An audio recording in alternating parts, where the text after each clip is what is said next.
ধানে প্রথম সার দেওয়া হয়ে গেছে আর এবার পালা দ্বিতীয় সারে। আর এই সময় যে প্রশ্নটা মাথায় আসে সেটা হচ্ছে এই দ্বিতীয় সারে কোন কোন সার দেবেন আর দ্বিতীয় সার কখন দেবেন। প্রথম সারে আপনারা যা যা সার দিয়েছেন তার প্রভাব গাছের উপর প্রায় 25 থেকে 30 দিন অবধি থাকে, কিন্তু তারপর ফসলকে সমানভাবে এগিয়ে নিয়ে যেতে, উন্নত মানের উৎপাদন পেতে এই দ্বিতীয় সারকে কিন্তু ভুললে চলবে না। তাই এরকম সময় আপনাদেরকে এরকম সার বেছে নিতে হবে যেটা গাছের উপর দ্রুত কাজ করবে, শিকড়ের বিকাশ করবে, পাশ কাঠির সংখ্যা বাড়াবে আর পরে শীষের মধ্যে ওজনদার দানা ভরতে সাহায্য করবে। তাই আজকের এই ভিডিওতে আমরা কথা বলবো এই দ্বিতীয় সারে আপনারা কোন কোন সার দেবেন, দ্বিতীয় সার কখন দেবেন, ওই সব সারের পরিমাণ কি হবে। আজকের এই ভিডিওতে আমরা এই সব কিছু নিয়ে বিস্তারিতভাবে আলোচনা করব, তাই ভিডিওটা শেষ অবধি অবশ্যই দেখবেন।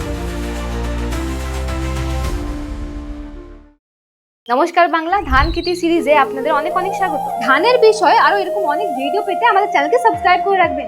ভিডিওটা শুরু করার আগে আমরা আরেকবার কথা বলবো যে আমরা প্রথম সারে কি কি দেওয়ার কথা বলেছিলাম, যাতে দ্বিতীয় সারে কি কি দিতে হবে এটা বুঝতে আপনাদের একটু সুবিধা হয়। আমরা প্রথম সারের ওই ভিডিওতে কথা বলেছিলাম যে প্রথম সারে আপনারা কাদা তৈরি করার সময় যে সারগুলি ব্যবহার করবেন তার মধ্যে থেকে প্রথম ছিল ডিএপি, যাকে আপনারা ব্যবহার করবেন প্রতি একরের জন্য 1 বস্তা, আর তার সাথে দেওয়ার কথা বলেছিলাম পটাশকে, যার মাত্রা ছিল 8 বস্তা প্রতি একরের জন্য। আর তারপর রোপণের পর প্রায় 15 থেকে 20 দিনের মধ্যে যে সারগুলো আমি আপনাকে ব্যবহার করার কথা জানিয়েছিলাম সেগুলোর মধ্যে থেকে প্রথম ছিল ইউরিয়া, তার সাথে ছিল জিঙ্ক সালফেট 33%, আর তার সাথে ছিল 2 কেজি হিউমিক অ্যাসিড প্রতি একরের জন্য, আর তার সাথে আমি আপনাদেরকে পাতা মোড়ানো আর মাজরা থেকে বাঁচার জন্য একটা দারুণ দানাদার কীটনাশক নিয়েও জানিয়েছিলাম। তাই চাষি ভাই এই প্রথম সারের ব্যাপারে সবকিছু জানতে হলে আপনারা আমাদের চ্যানেলে গিয়ে ওই ভিডিওটাকে দেখতে পারেন। তাহলে প্রথম সারের কথা হয়ে গেল, এবার আসুন ফিরে আসি দ্বিতীয় সারের কথায়। দেখুন, আপনার কাছে বৃদ্ধিকে এগিয়ে নিয়ে যাওয়ার কাজ করে এই দ্বিতীয় সার। আপনারা যতটা পরিমাণে ফলন চাইছেন আপনাদের সে আশাকে সম্ভব করার কাজ করে এই দ্বিতীয় সার। এবং আপনার ফসল এখন যে সময় দাঁড়িয়ে আছে মানে 30 থেকে 40 দিনের মধ্যে, এই সময় আপনার ফসলের ভেতরে একসাথে অনেক রকমের প্রক্রিয়া চলছে। মানে এখন আপনার গাছের মধ্যে পাশ কাঠিও বেরোচ্ছে, তার সাথে কিছুদিন পর এই গাছের মধ্যে শীষও বেরোবে। তাই এই সময় চাষি ভাই আপনার গাছের খুব বেশি পরিমাণে খাদ্য দরকার, খুব বেশি পরিমাণে এনার্জি দরকার। তাই এরকম সময় শুধু ইউরিয়া দিয়ে কাজ চালাতে চলবে না। আপনারা যদি নিজের ফসল থেকে ভালো উৎপাদন আশা করছেন তাহলে আপনাদেরকে আপনাদের ফসলের আপনাদের গাছের প্রয়োজনটা বুঝতে হবে। তাই এবারে আমরা এই ভিডিওতে সে নিয়ে কথা বলবো যে এই সময় আপনার গাছের কোন কোন সারের খুব বেশি প্রয়োজন হয়, যাতে আপনার গাছ যে পরিমাণে তাদের খাদ্য প্রয়োজন, যে পরিমাণে তাদের এনার্জি প্রয়োজন, তারা সে পরিমাণে সেই জিনিসটাকে তৈরি করতে পারে আর যাতে আপনার উৎপাদনের মধ্যে কোনো ঘাটতি না আসে। দেখুন, আপনাদেরকে এই কথাটা আমি কিছুক্ষণ আগেই বললাম যে এই সময় আপনার গাছ একসাথে দুটো কাজ করছে। প্রথম কাজ আরো নতুন নতুন পাশ কাঠি বার করছে, আর দ্বিতীয় কাজ যে পাশ কাঠি আগের থেকে রয়েছে তাকে আরো শক্ত করার কাজ করছে, কারণ সেই সব পাশ কাঠি থেকে কিছুদিন পর গিয়ে শীষ বেরোবে। আর এত একটা গুরুত্বপূর্ণ সময় চাষি ভাই আপনাদের মধ্যে অনেকেই আছেন যারা দ্বিতীয় সার দিতে দেরি করেন, কারণ তারা চোখের সামনে নিজের ফসলকে সবুজ দেখতে পান আর এটা ভেবে বসেন যে গাছ তো সবুজই আছে, তার মানে গাছের মধ্যে সবকিছু ঠিক আছে, অন্য কোনো সারের এখন প্রয়োজন নেই। কিন্তু চাষি ভাই আপনারা এটা ভুলে যান যে সবুজ রং তার স্বাস্থ্যকে বোঝায় না। গাছের সবুজ রং শুধু নাইট্রোজেনের প্রভাব দেখায়।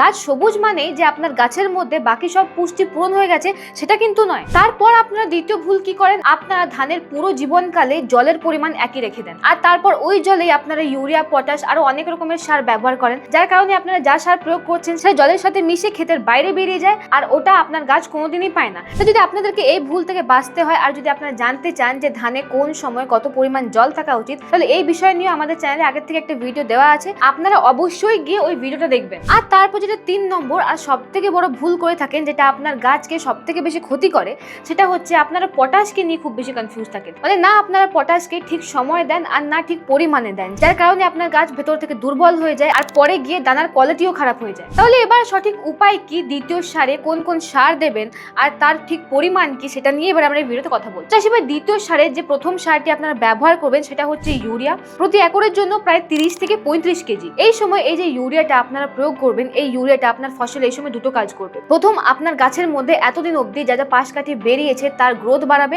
আর দ্বিতীয়, এই সময় ইউরিয়া আপনার গাছে আরো বেশি পাশ কাঠি বার করতে সাহায্য করবে। মানে আগের থেকে যে পাশ কাঠিগুলো আছে তার গ্রোথ বাড়াবে, তাকে মজবুত করবে, আর তার সাথে সাথে আবার নতুন পাশ কাঠিও বার করবে। আর তার সাথে যদি এই সময় আপনার গাছের মধ্যে হালকা হলুদ ভাব দেখা যাচ্ছে আর যদি আপনারা প্রথম চাপানে জিঙ্ক না দিয়ে থাকেন, তাহলে এই সময় আপনারা ইউরিয়ার সাথে জিঙ্ক সালফেট মনোহাইড্রেট 33% মিশিয়ে ব্যবহার করতে পারেন, কিন্তু হ্যাঁ সঠিক পরিমাণে ব্যবহার করবেন, যেটা হচ্ছে প্রতি একরের জন্য প্রায় 4 থেকে 5 কেজি। আর হ্যাঁ চাষিভাই, যদি প্রথম চাপানে আপনারা জিঙ্ক ব্যবহার করে না থাকেন তাহলে এই সময় জিঙ্ক দিতে কিন্তু একদমই মিস করবেন না, কারণ এমনিতেও পশ্চিমবঙ্গের জমিতে জিঙ্কের অভাব থাকে, তাই আপনার গাছের মধ্যে জিঙ্কের পূর্তির জন্য এই সময় জিঙ্ক দেওয়া খুব জরুরি। আর হ্যাঁ, যদি আপনারা জিঙ্ককে ইউরিয়ার সাথে মিশিয়ে না দিতে চান, আপনারা যদি জিঙ্ককে আলাদা করে স্প্রে করতে চান, তাহলে আপনারা ব্যবহার করতে পারেন জিঙ্ক কেটে দিয়ে 12%কে প্রতি একরের জন্য প্রায় 100 গ্রাম। আর এখানে আরেকটা গুরুত্বপূর্ণ কথা, যদি আপনারা প্রথম চাপানে হিউমিক অ্যাসিডও দিতে ভুলে গেছেন তাহলে এখনো দেরি হয়নি, আপনারা এই সময় ইউরিয়ার জিঙ্কের সাথে হিউমিক প্লাস ফুলবিক অ্যাসিড 98কে মেশাতে ভুলবেন না। আর মাত্রা মনে রাখবেন প্রতি একরের জন্য প্রায় 2 কেজি। আমি এই সারটা দেওয়ার কথা এই জন্য বলছি কারণ এই হিউমিক অ্যাসিড আপনার গাছের জন্য খুবই জরুরি। এটা আপনার গাছের সম্পূর্ণ বৃদ্ধিকে সাহায্য করে, মানে এটা আপনার গাছের শিকড়ের বৃদ্ধিও ঘটায়, এটা আপনার গাছের মধ্যে বেশি পাশকাঠি আনতেও সাহায্য করে,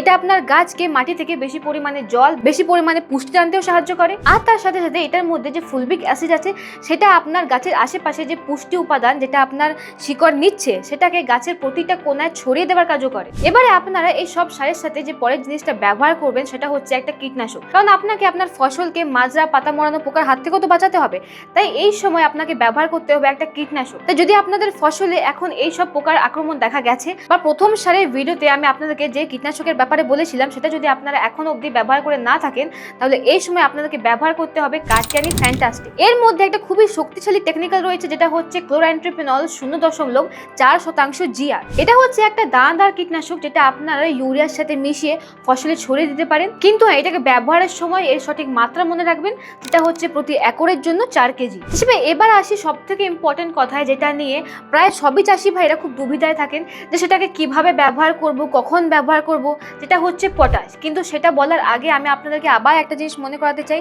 যে সময় আপনারা ইউরিয়া বা যে কোনো সার মাটিতে প্রয়োগ করবেন সে সময় যেন আপনার জমির মধ্যে জল জমা না থাকে, কারণ আপনার জমির মধ্যে সে সময় যদি বেশি পরিমাণ জল থাকে তাহলে আপনারা যে সার প্রয়োগ করবেন সেই সারটি জলের সাথে ভেসে অন্য জায়গায় চলে যাবে, আপনার গাছ তার কিছুই পাবে না। তাই মনে রাখবেন যে কোনো সার প্রয়োগ করার সময় আপনার জমির মধ্যে যেন হালকা জল থাকে, খুব বেশি জলের পরিমাণ রাখবেন না। তাহলে এবার আসুন পটাশের কথায়। দেখুন, আমরা নিজের প্রথম সারের ভিডিওতে আপনাদেরকে জানিয়েছিলাম যে সে সময় কাড়া তৈরি করার সময় আপনাদেরকে ডিএপির সাথে 8 বস্তা এমওপিও দিতে হবে। তাই যদি আপনারা সে সময় এমওপি দিয়েছেন তাহলে খুব ভালো, যদি না দিয়ে থাকেন তাহলে কিছু করার নেই। কিন্তু এই সময় মানে ধানে যে সময় এই 30 থেকে 40 দিনের সময়টা আছে, এই সময় কিন্তু এমওপি দিতে কিছুতেই ভুলবেন না, কারণ এই সময় এমওপি আপনার গাছকে অনেক ধরনের স্ট্রেস, চাপের হাত থেকে বাঁচাবে।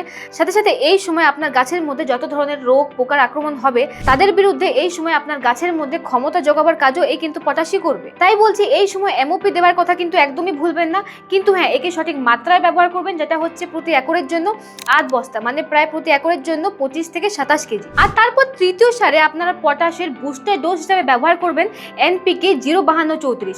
এই সময় এমওপি না, এই সময় আপনাদেরকে এই এনপিকে কে ব্যবহার করতে হবে, কিন্তু হ্যাঁ এই সঠিক মাত্রা মনে রাখবেন, যেটা হচ্ছে প্রতি লিটার জলে প্রায় 3 থেকে 5 গ্রাম মিশিয়ে ব্যবহার করবেন। কিন্তু এখানে আরেকটা কথা মনে রাখবেন, যদি আপনারা পটাশকে প্রথম সারের সাথে ব্যবহার করেছেন তাহলে আপনারা এমওপিকে আর এই সময় ব্যবহার করবেন না, মানে আপনারা এমওপিকে এই দ্বিতীয় সারের সময় আর ব্যবহার করবেন না, একে আপনারা ব্যবহার করবেন তৃতীয় নম্বর সারে, মানে 55 থেকে 65 দিনের মধ্যে। কিন্তু হ্যাঁ চাষিভাই, যদি আপনারা এখনো পটাশের ব্যাপারে ঠিকভাবে বুঝতে না পারেন তাহলে এই নিয়েও আমাদের চ্যানেলে আগের থেকে একটা ভিডিও দেওয়া আছে, আপনারা পটাশের ব্যাপারে পুরো জানতে হলে ওই ভিডিওটাকে নিশ্চয়ই দেখবেন। তো চাষিভাই, এই ছিল যে দ্বিতীয় নম্বর সারে কোন কোন সার প্রয়োগ করবেন, তার সঠিক পরিমাণ, তার সময় আমরা সবকিছু এই ভিডিওতে আমি আপনাদেরকে জানিয়ে দিয়েছি। তাই যদি আপনার এই ভিডিওটা ভালো লেগে থাকে তাহলে এই ভিডিওকে একটা লাইক নিশ্চয়ই করবেন, আমাদেরকে কমেন্টে জানাবেন যে আপনার ধানের বিষয় আর কি কি ভিডিও চান। তাহলে দেখা হচ্ছে পরের ভিডিওতে।